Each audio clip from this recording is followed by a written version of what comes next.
The question often arises in consultations about the cost of a divorce. It's a similar question that I get how long is the divorce going to take? Well, the cost of the divorce sort of runs hand in hand with the length of the divorce, but it's also a question that is very difficult to estimate at the time of the retention. When you're retained as an attorney, it's very hard for you to tell a client exactly how much this case is going to cost. It's even hard to give them an approximation.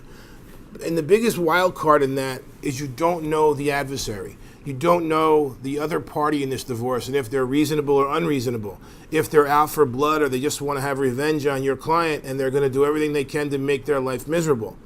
So to say how much the divorce is going to cost is a very dangerous and tricky question, and I don't think many attorneys will give you an answer.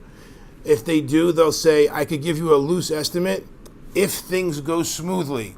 And if we go through this process and the complaint goes smoothly and there's no hesitation in discovery and the other side is handing over the documents in a regular and customary manner, an attorney could maybe give you a possibility of, say, if everything goes smooth, I see this case maybe running you between $10,000 and $15,000.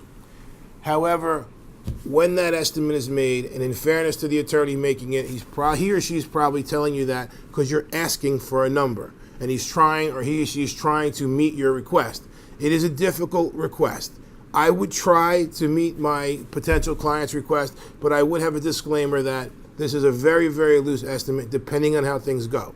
Now, as the case progresses, and you're in the case 3 or 4 months, I think at that point it's a fairer question to ask your attorney, what do you think it's going to take to get us to the finish line? But at the day of the consultation, that's a tough question for an attorney to answer.